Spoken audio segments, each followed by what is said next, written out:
Bismillahirrahmanirrahim. Assalamualaikum warahmatullahi wabarakatuh.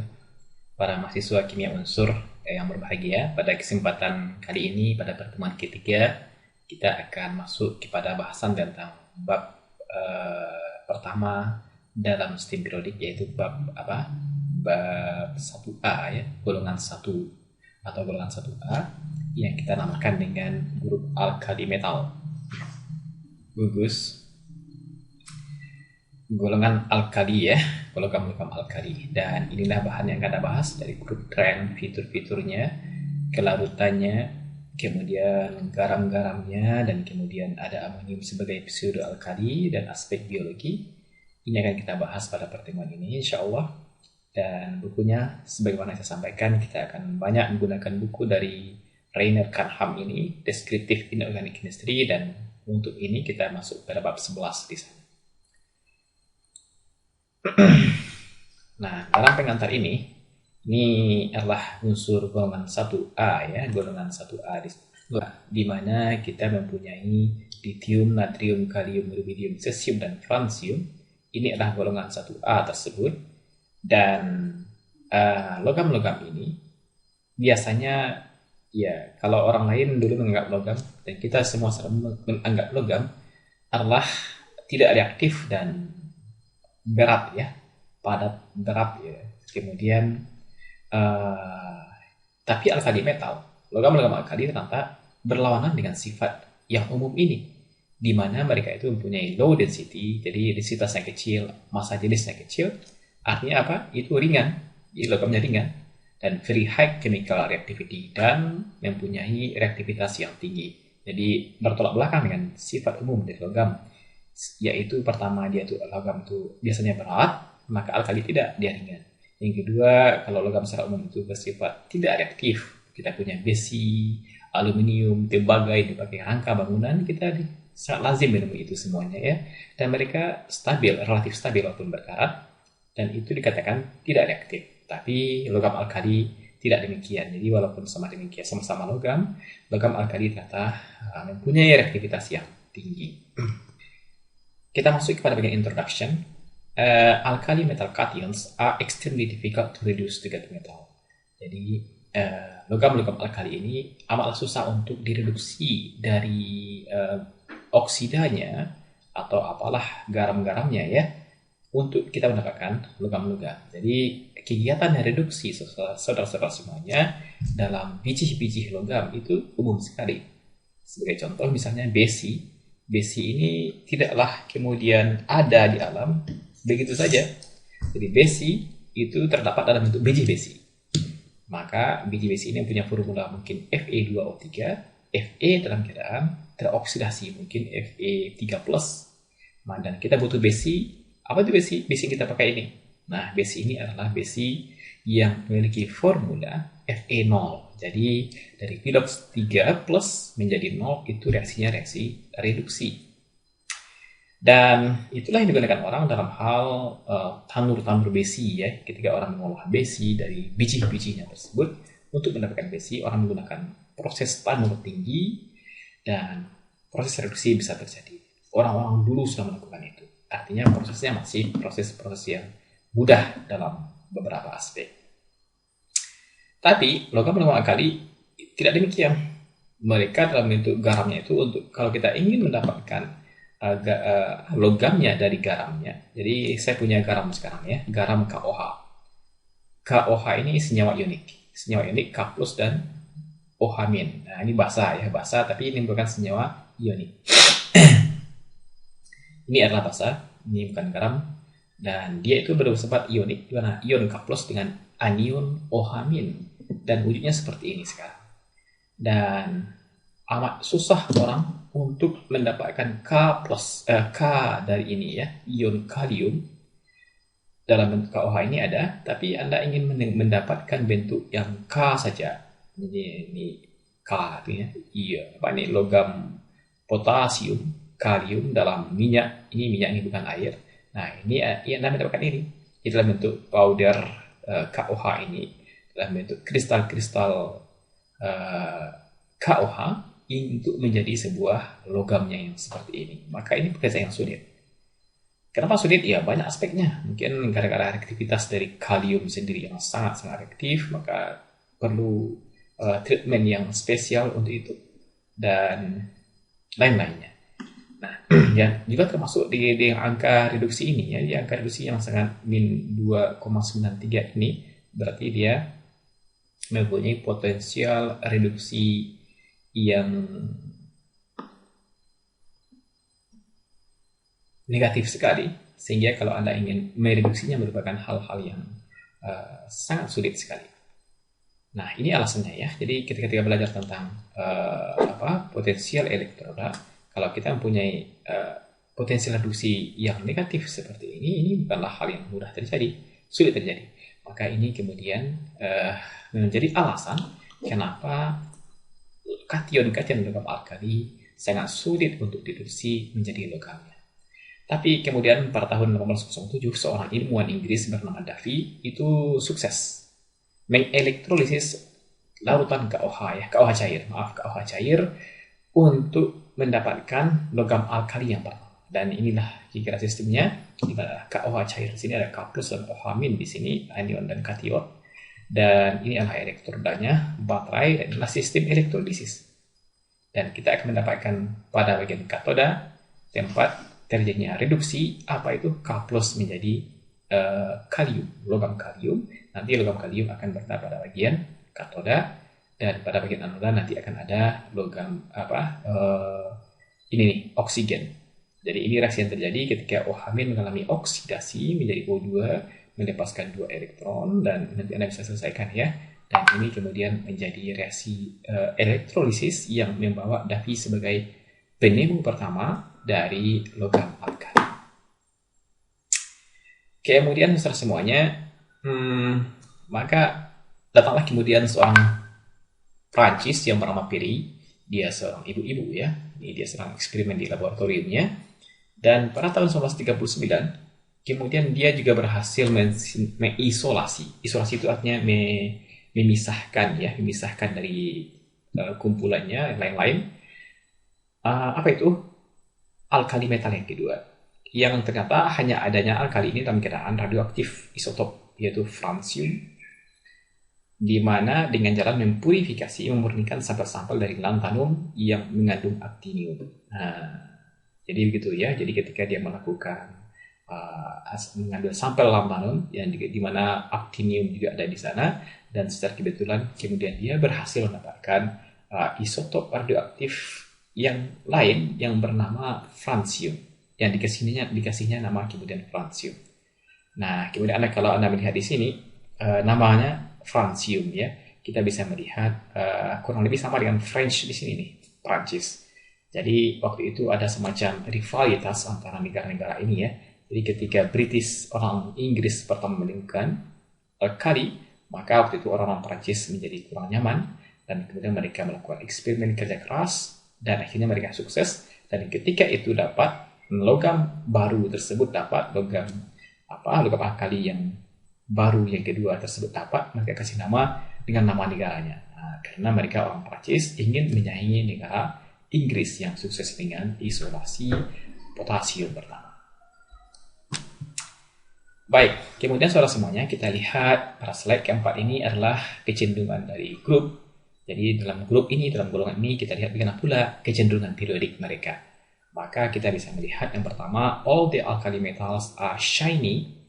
Shiny itu apa? Mengkilat. Silver colored, jadi warna seperti perak. Jadi ada warna emas mengkilat juga, tapi kuning mengkilatnya. Kemudian tembaga juga kuning mengkilatnya ya. Tapi kalau warnanya silver, keperakan, maka warna seperti inilah keperakan tersebut. Warna putih mengkilat. Putih mengkilat itu namanya silvery atau silver colored ya.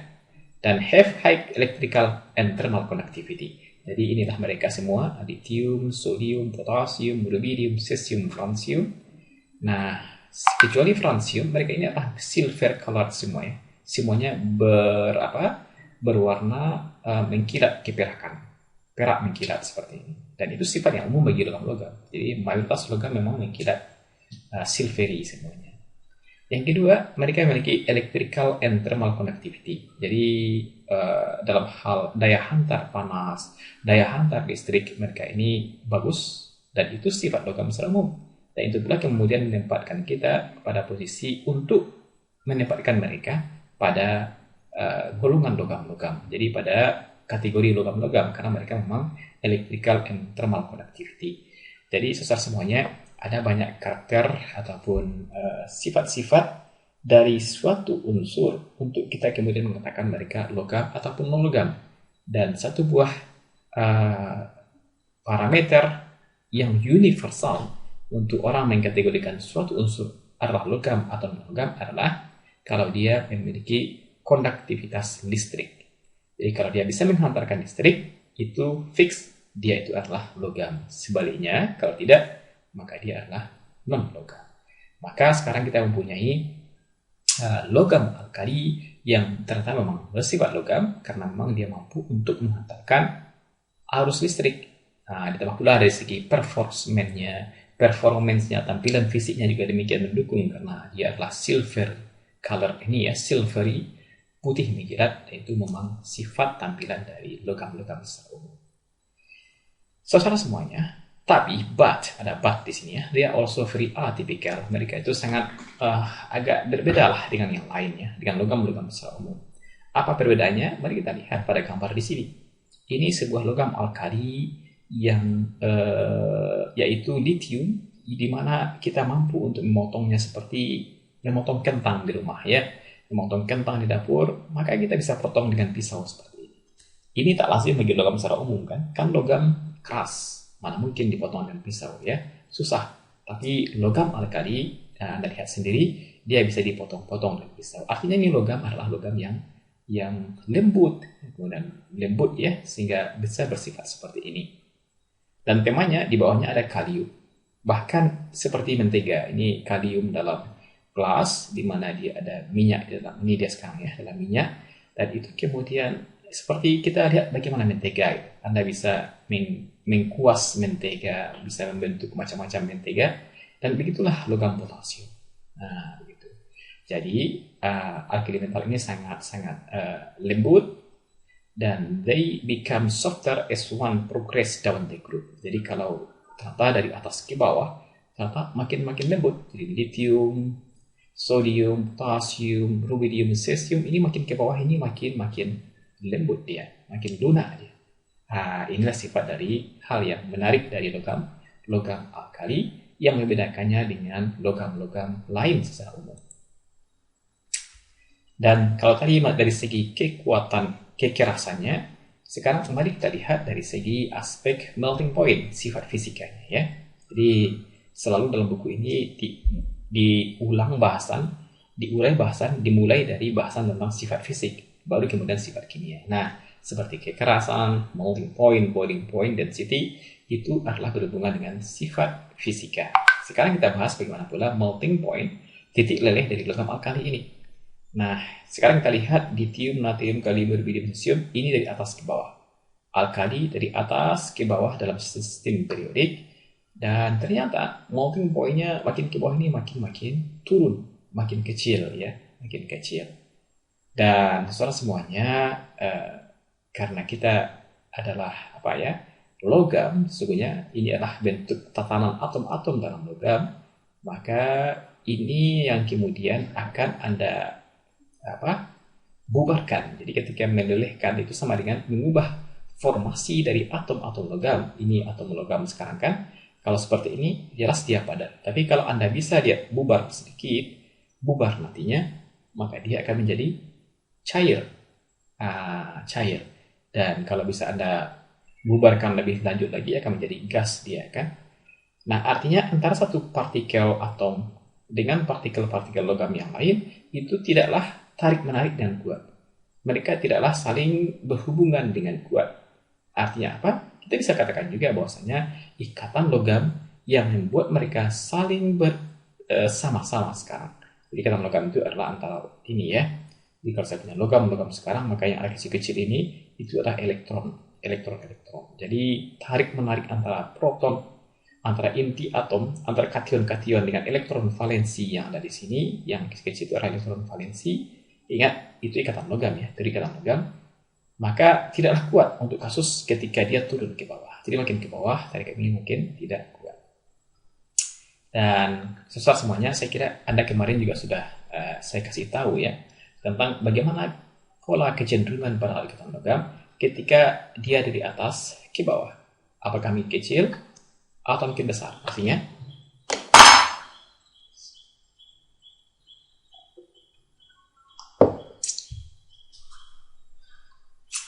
ya begitu ya. Kita udah bahas kemarin bahwa ikatan logam dari atas ke bawah makin lemah. Kenapa demikian? Karena makin ke bawah itu makin besar ukuran atomnya, makin besar ukuran atomnya, makin jauh jarak dari inti atom terhadap elektron valensi. Kalau makin jauh, maka dan juga kemudian makin besar ukuran atom, maka makin besar pula ukuran jari-jari atom dan kemudian densitas muatan. Jadi kalau kita bicara tentang ini ya, ini kan ikatan logam, ini adalah logamnya, dan ini ketika elektron valensi lepas, maka ini ada elektron lepas, maka akan meninggalkan kation logam sekarang. Mungkin Li+, Na+, K+, dan seterusnya. Dan dia itu kan tentu akan tarik-menarik secara elektrostatik dengan elektron valensi yang sudah seperti awan elektron. Elektron terdelokalisasi kita sebut kemarin. Maka ketika ukurannya makin besar ke bawah, maka tentunya kerapatan muatan pada kation ini akan makin kecil. Karena rapat muatan berbanding terbalik dengan jari-jari atom. Ketika makin kecil rapat muatan, maka efektivitas tarikan dari yang bola bulat ini terhadap elektron valensi, elektron terdelokalisasi itu makin lemah. Akhirnya kemudian ikatan logam pun makin ke bawah ini makin lemah. Ketika dia makin lemah, Anda membubarkannya pun makin mudah dibuktikan dengan suhu melting point yang makin rendah seperti ini. Nah, semuanya itu kemudian bisa kita juga lihat dari harga delta H atomisasinya ya. Apa itu delta H atomisasi? Itu energi yang dibutuhkan untuk membuat mereka menjadi atom-atom. Membuatkannya ya. Dan kalau Anda lihat delta H atomisasi, maka makin ke bawah itu makin kecil ya. Artinya energi yang diperlukan untuk mengatomkan mereka. Apa itu mengatomkan? Membuat atom-atom ini saling terpisah. Itu maksud dari delta H atomisasi. Berarti Anda harus menghilangkan tarik menarik antara mereka sekarang, ya seperti ini ya. Ada tarik menarik antara kation dengan elektron terdelokalisasi, maka kita akan bubarkan mereka sekarang. Itu namanya delta atomisasi. Dan dibuktikan dengan harganya makin turun ke bawah ya kan. Makin ke bawah, makin turun. Apa yang makin turun berarti makin mudah kita untuk, makin sedikit energi kita perlukan untuk membubarkan mereka. Makin kecil delta H atomisasinya dalam satuan kilojoule sekarang ya. Itulah yang ditunjukkan dengan ini. Begitu ya. Jadi kita simpulkan sekarang bahwasanya low melting point and soft. Jadi kalau tadi Anda katakan, kita sebut mereka soft, tadi sudah kita bahas di belakang ya. Mereka ini kenapa mereka lembut dan kenapa mereka memiliki melting point yang rendah seperti ini? Ya, seperti ini. Itu lantaran dua sebab. Pertama adalah weak metallic bonding. Ini sudah kita bahas tadi, mereka makin lemah ikatan logamnya. Karena apa? Karena small enthalpy of atomization. Dari yang dibuktikan kemudian dengan enthalpy atomisasinya yang kecil atau makin kecil. Yang kedua, saudara semuanya,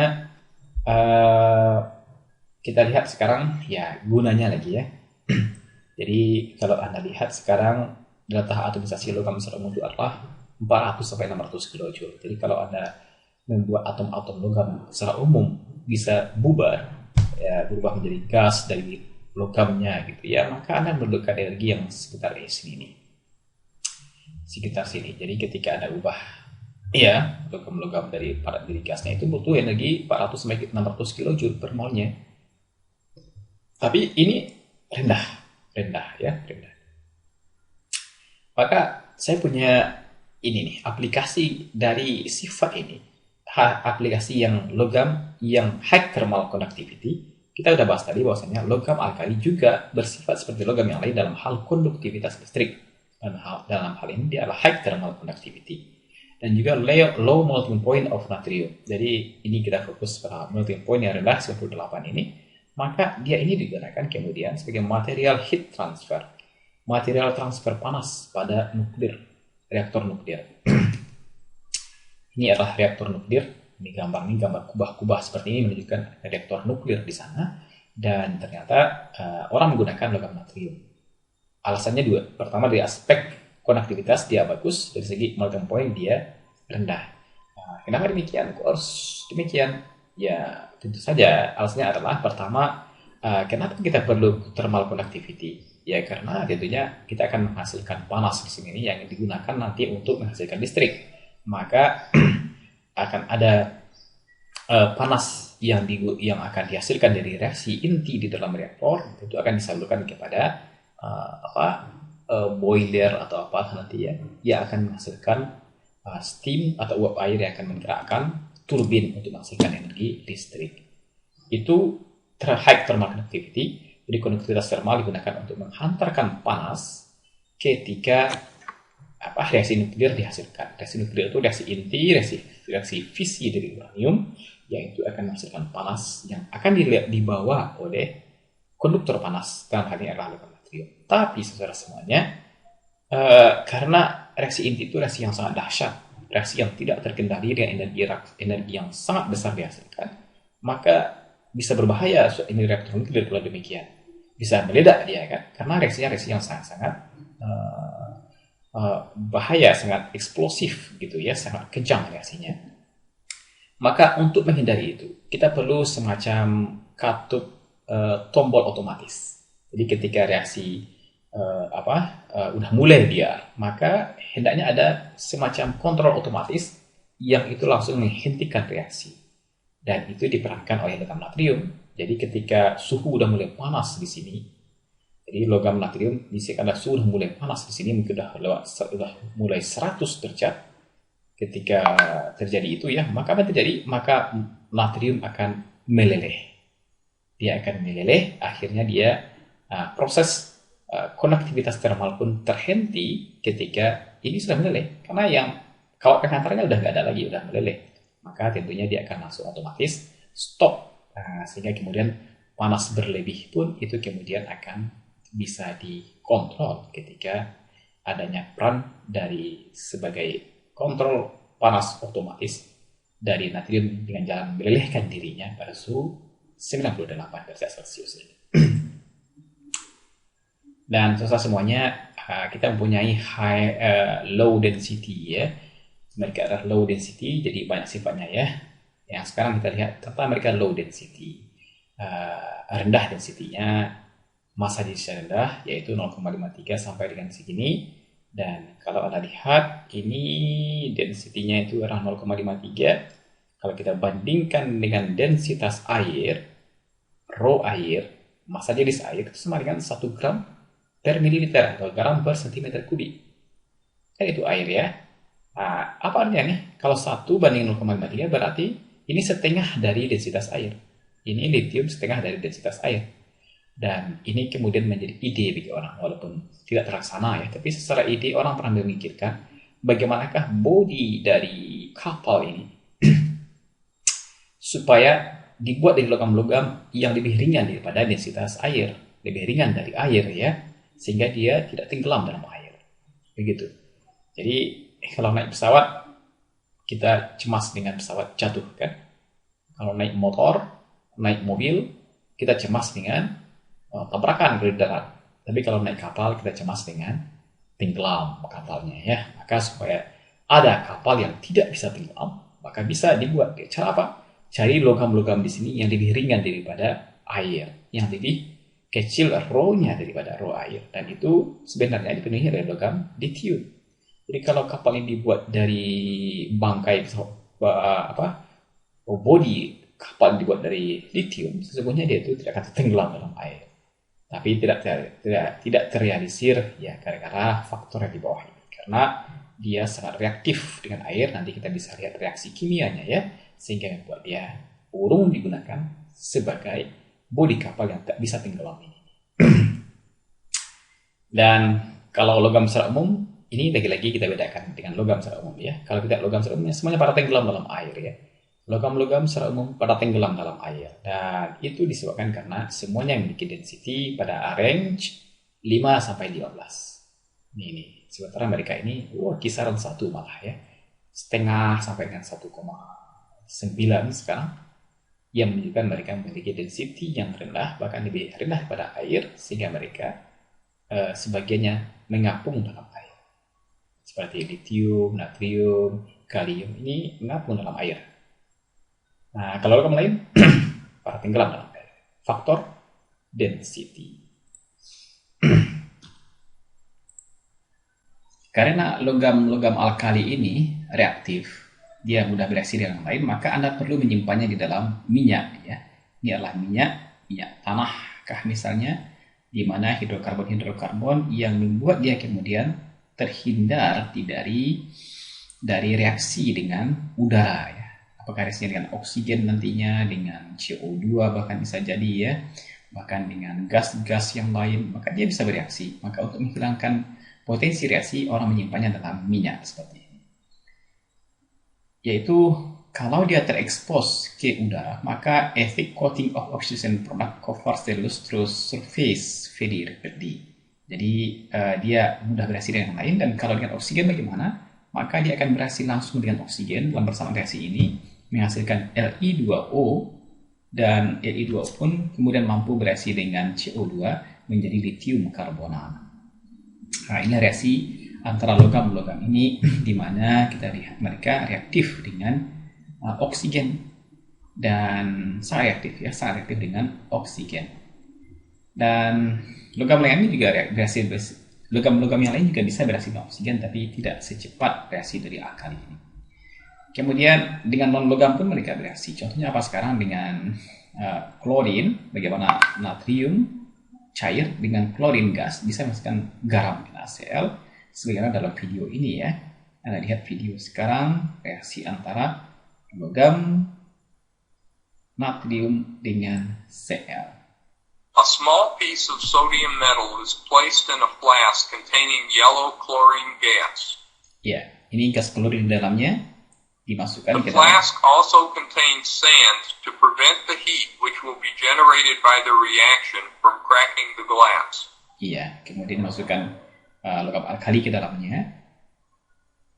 Initially, no reaction is observed between the sodium and the chlorine.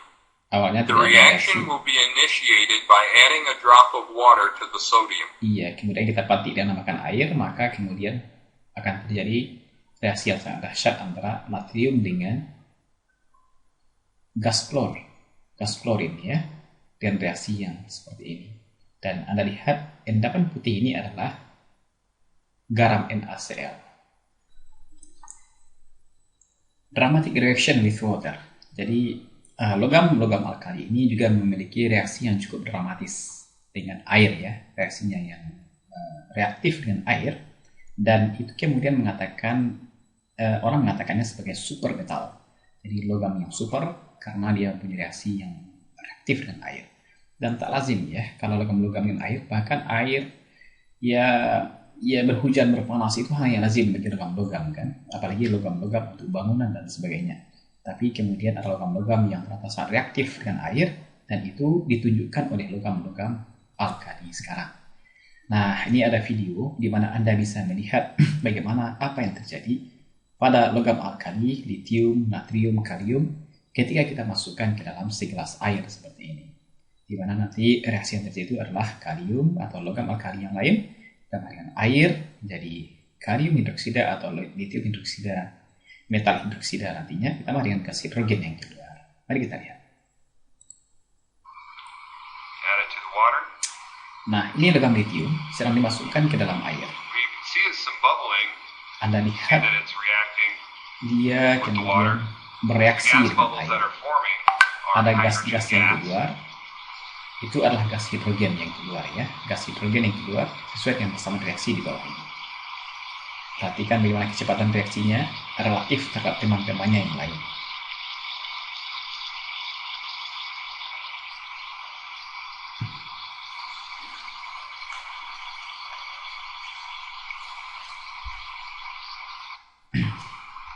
Next alkali metal we're going to watch react with water is sodium. Selanjutnya kita masukkan sodium ke dalam. Nah, Anda udah melihat sekarang ya, dia sudah mulai agak tenggelam. Karena kenapa demikian? Lithium nanti tadi diselumkan air, karena dia role-nya lebih kecil pada air tadi.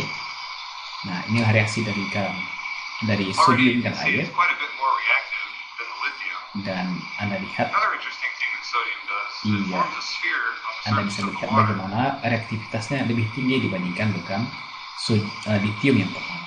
Lihat bagaimana oksigen dihasilkan begitu intensif di sini ya, dan dia pun hilang segera lebih cepat dibandingkan dengan logam lithium pertama, dan ini yang terjadi ketika logam natrium dimasukkan ke dalam air.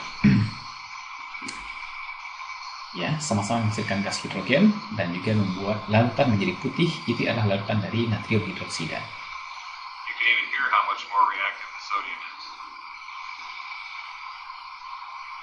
And as you may have noticed, it moves more quickly on the surface of the water. Dan dia bergerak pun lebih cepat di dalam air ya. That increased motion indicates a more rapid generation of hydrogen gas. Okay. And there it goes. Get any remaining stuff off the sides. The last alkali metal we're going to watch react with water is potassium. Sekarang kita masukkan logam Let's potasium. see how potassium reacts with water.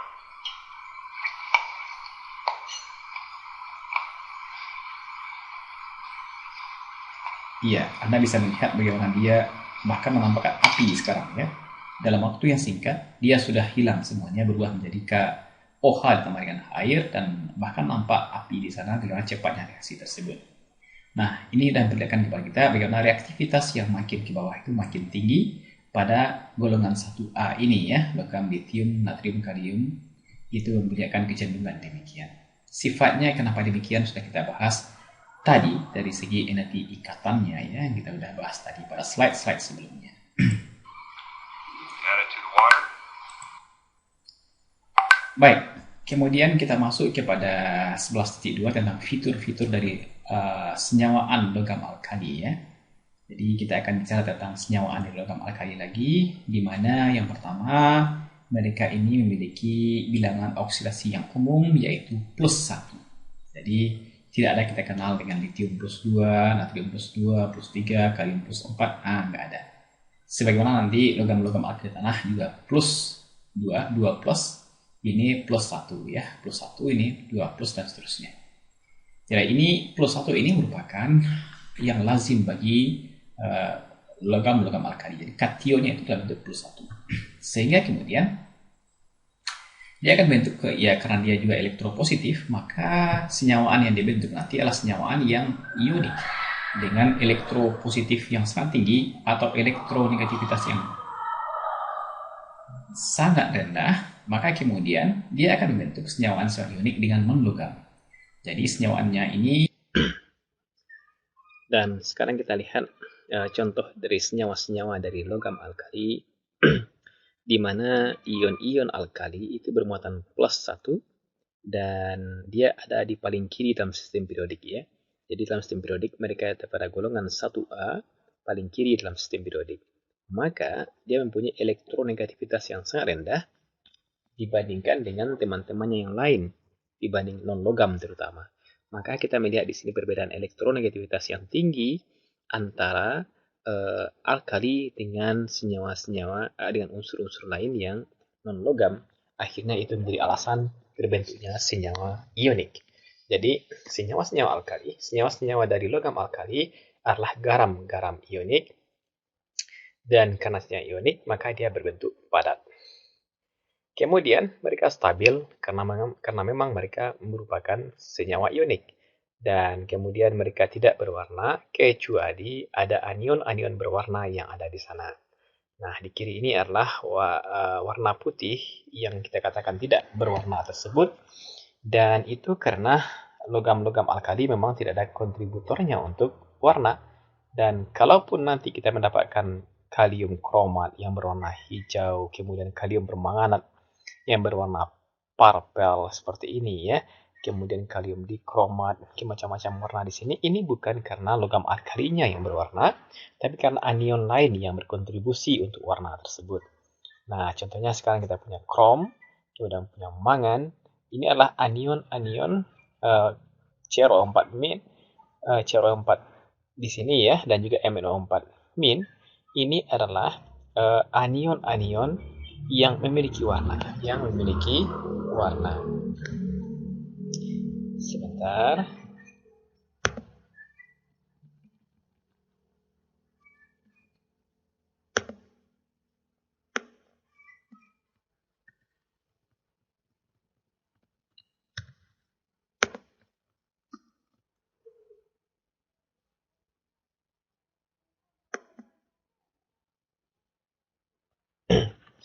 Dan mereka adalah logam transisi ya. Jadi kenapa anion merupakan kontributor warna? Karena kalau Anda lihat sekarang ini adalah logam krom, adalah logam mangan yang merupakan logam-logam transisi yang memiliki orbital D, sehingga kemudian ada kemungkinan untuk terjadinya transisi pada Eg dan T2G pada orbital D, karena memang itulah karakteristik dari logam transisi yang memiliki orbital D yang berkontribusi terhadap warna-warni dari anion-anion ataupun dari senyawa-senyawa yang menggunakan logam transisi ini. Begitu ya. Dan kemudian kita lanjutkan kepada stabilisasi dari anion yang berukuran besar. Jadi saudara semuanya, ini adalah sebuah anion yang berukuran besar. NaHCO3 bikarbonat ya. Ini adalah anion bikarbonat yang besar ukurannya. Besar memang kan? Ini ada 1, 2, 3, 4, 5 buah atom untuk satu anion. Itu ukurannya besar. Dan kalau yang kecil ya seperti Cl-, kemudian F-, S2-, itu kan contoh dari anion-anion monoatomik yang ukurannya kecil. Tapi sekarang Anda mendapatkan sebuah anion yang berukuran besar dibangun oleh banyak atom. Nah, saudara-saudara semuanya, kalau kita lihat di sini, ternyata logam-logam alkali, kation-kation dari logam alkali mampu untuk menstabilkan anion yang berukuran besar. Contohnya ini sekarang. Anda punya NaHCO3, natrium bikarbonat, sudah kue ya. Ini contoh dari kemampuan dari kation logam alkali untuk bersama dengan anion yang besar bikarbonat ini. Begitu ya. Jadi dia mampu untuk bersama dengan dia untuk kemudian membentuk senyawa ionik NaHCO3. Jadi kenapa Na plus mampu berikatan ionik dengan ion HCO3-, itu yang kita bahas dalam bab ini. Dan itu dijelaskan dengan gambar, dengan penjelasan di sini ya, yaitu bahwa kation-kation dari logam alkali kecuali lithium mempunyai sifat low charge density. Jadi ini adalah charge density, rapat muatan.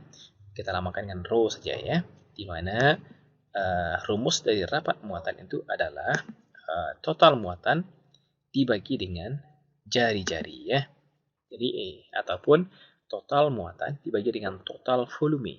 Jadi kalau makin besar ukuran atom seperti ini di atas ke bawah, maka Anda lihat volumenya makin besar.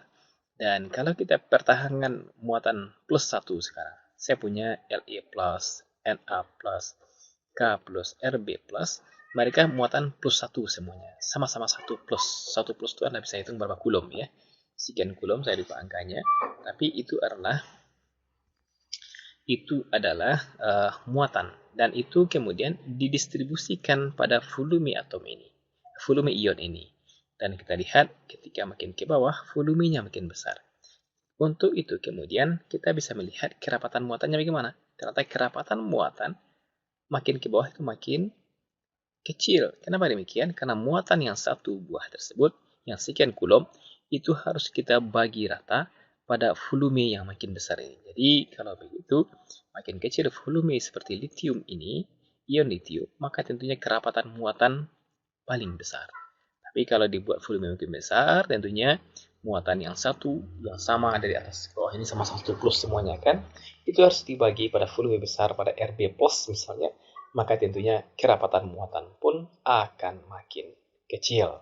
Nah, sekarang sudah semuanya, kalau kita hitung dengan muatannya hanya +1, dan kalau ion itu banyak pilihan muatan, bisa +1, +2 pada alkali tanah, +3 pada golongan 3 seperti aluminium, +4, 5, 6 pada transisi.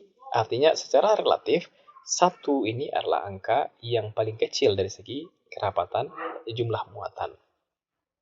Nah, dari segi jumlah muatan kecil hanya 1 plus dibagi dengan volume, maka kita simpulkan bahwasanya mereka ini memiliki kerapatan muatan yang kecil, low charge density. Low CD ya, CD ini charge density low, kecuali lithium plus, karena kebetulan lithium memiliki volume yang paling kecil. Nah, kesimpulannya adalah Na sampai dengan Rb plus itu memiliki rapat muatan kation yang kecil. Nah, kembali ke sini. The largest size cation has the lowest charge density, so it can stabilize large low charge anions. Nah, sekarang kita punya anion yang memiliki muatan yang rendah dengan ukuran yang besar. Muatan kecil, kemudian hanya -1 di sini kan, ukuran besar karena mereka merupakan poliatomik.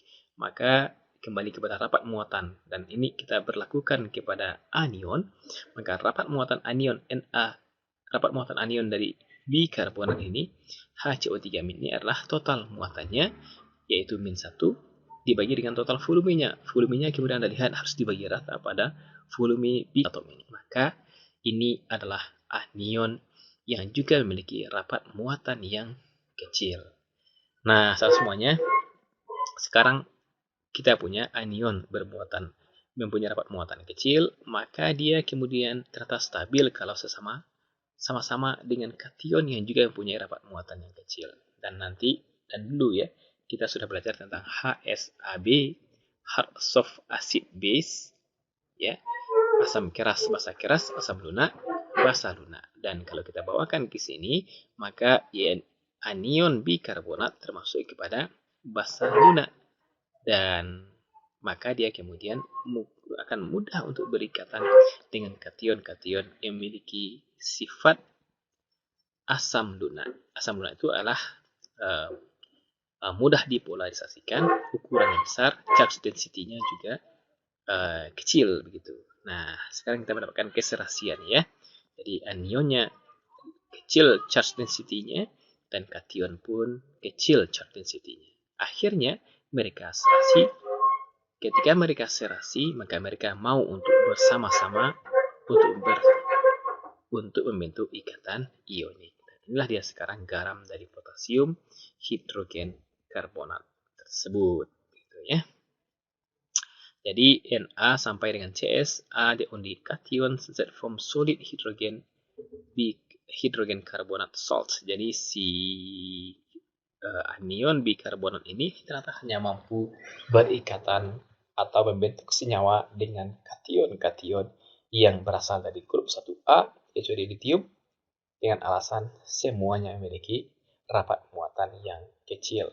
Dan sementara anion bikarbonat ini juga memiliki kerapatan muatan anion yang kecil. Bertemulah yang kecil dan yang kecil, rapat muatannya, dan mereka serasi, akhirnya jadian menjadi sebuah pasangan kation dan anion. Kemudian kita masuk kepada apa yang disebut dengan hidrasi ion. Nah, ini ilustrasi gambar bagaimana yang terjadi pada misalnya ini adalah NaCl di dalamnya. Ini ada air di dalamnya. Saya masukkan ke sini, maka Anda akan punya larutan NaCl, larutan garam dapur. Dan kalau Anda lihat secara struktur, maka inilah struktur ionik dari NaCl, kation anion ya, kation anion. Yang kuning itu yang anion Cl-, yang merah adalah kation Na+. Dan ini adalah air H2O, cairan seperti ini. Maka sekarang kita gabungkan dia di sini. Ketika mereka bertemu, maka apa yang terjadi saudara semuanya adalah ini dia sekarang garam dapur tadi, ini adalah air. Maka secara perlihat air akan membubarkan kation dan anion pada struktur kristal dari NaCl, sehingga Anda lihat sekarang ya, sampai kemudian semuanya bubar, di mana pada waktu itu Anda sudah mendapatkan hampir seperti ini semua ya. Na plus sudah dikiributi oleh H2O dan Cl pun dikiributi oleh H2O. Ini yang kita sebut dengan proses disosiasi dan proses hidrasi.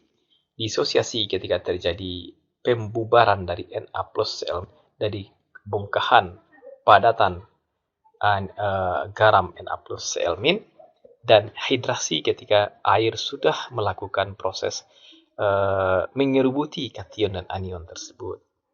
Nah, akhirnya saya perlihatkan gambar di sini. Inilah keadaan ketika sudah menjadi larutan garam di sini, di mana Na dikiributi oleh air dengan dipol positifnya dan dipol negatif dari O min mengarah kepada Na plus, dan Cl min itu juga dikiributi oleh molekul air. Cuma yang menyerubuti itu adalah bagian dipol positif dari air, yaitu atom hidrogen. Ini jadinya sekarang. Ini disebut dengan proses hidrasi ion, yaitu ketika kita masukkan ion ke dalam suatu senyawa ion ke dalam air. Dan mari kita bahas lagi hidrasi ion tersebut. Jadi pada larutan, ion-ion terhidrasi ketika dilarutkan dalam air. Tadi sudah kita bahas di belakang.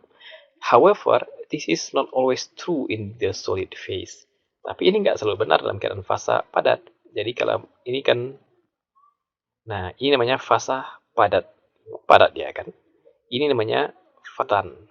Nah ini dia sekarang ya. Ini fasa padatan sudah larut dalam solvent. Nah ini fasa cair bagi solvent, ini adalah fasa cair bagi solvent ini. Nah sekarang kita akan melihat apakah kalau dalam fasa larutan, seluruh ion-ion akan mengalami seperti ini nih. Jadi dia akan dikeributi oleh molekul air. Tapi kalau di dalam fasa padat, apakah ada juga molekul air yang berkerubutan di sini? Nah, apakah masih ada pula air-air yang ngumpul-ngumpul di sini? Nah, itu dijelaskan dalam bab ini. Tapi sebelum ke sana, mari kita lihat ini dulu ya. Energi Kisi adalah gaya tarik antara kation dan anion. Jadi, Anda punya apa nih? Na plus ada Cl min, maka mereka tarik-menarik. Elektrostatik. Besar kecilnya tarikan ini disebut dengan energi Kisi ya. Kalau makin besar energi Kisinya berarti tarikannya kuat antara Na plus dan Cl min.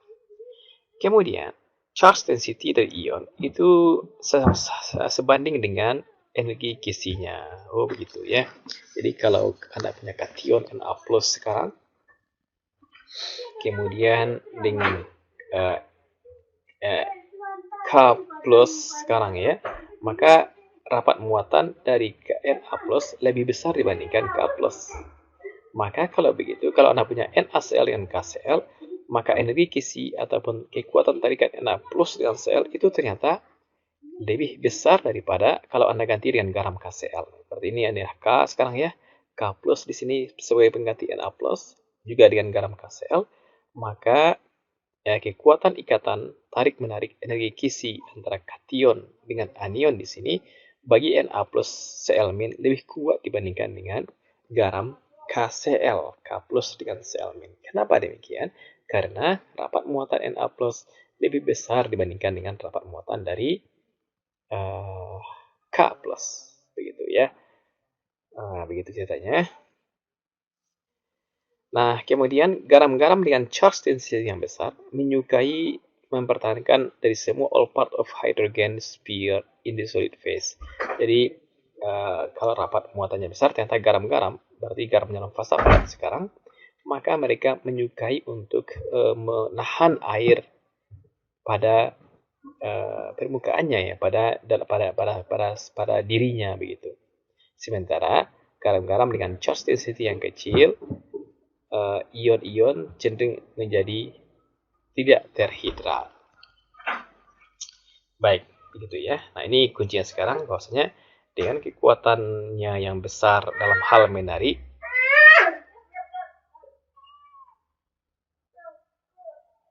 maka kemudian dia akan membuat air bisa nempel di sini.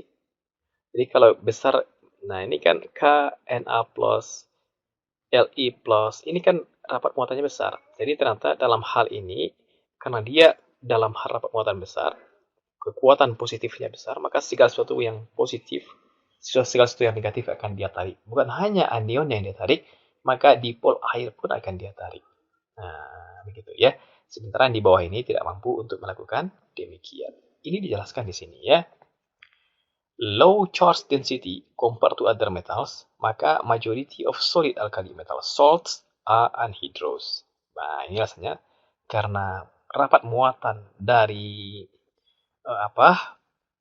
ion-ion alkali itu kecil, karena dia memang memiliki muatan yang kecil, sehingga rapat muatannya juga kecil, maka umumnya mereka ini bersifat tidak terhidrat. Nah, apa artinya tidak terhidrat? Air itu tidak mampu masuk ke dalam strukturnya. Seperti ini gambar ini kan, ini gambar kita sekarang.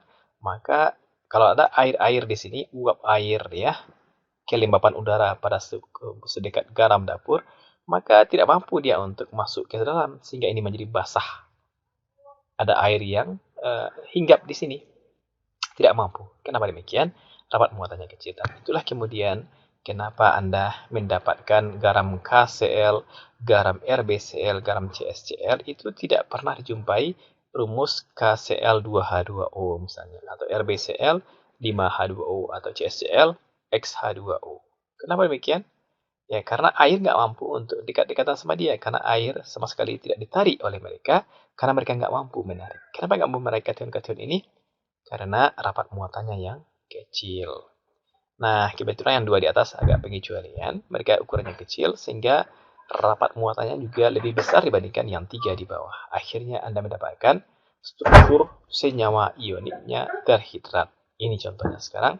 LiOH, sebuah senyawa ionik, dan ada 8 molekul air yang terhidrasi menempel pada mereka. Nah, ini dia sekarang ya. Berarti di sini ada molekul air nantinya, air-air pada LiOH dan NaOH. Jadi mereka higroskopis lah kira ya.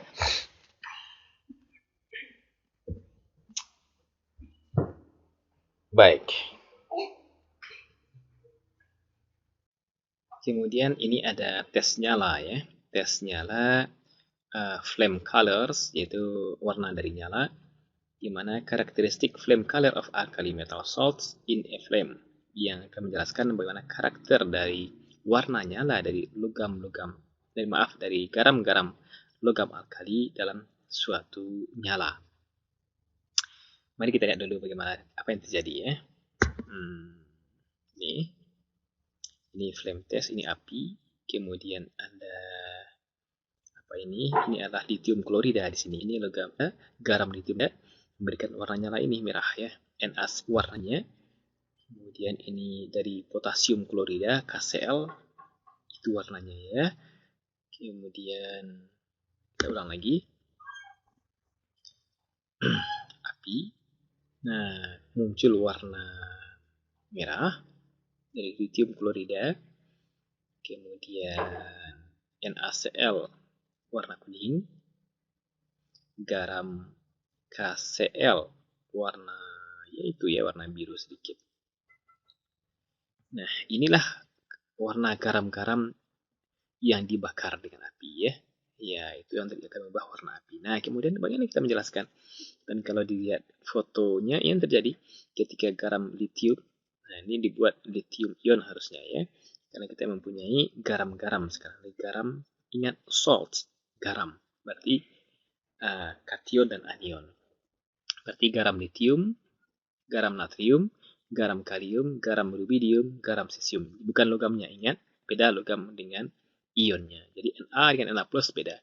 Na adalah logam, Na plus adalah kemudian bagaimana cara menjelaskan nyala ini? Yang pasti nyala itu pasti berhubungan dengan energi ya. Karena dia ada warna nyala-nyala ini, ada warna yang dihasilkan, berarti pasti ada energi yang dipaparkan.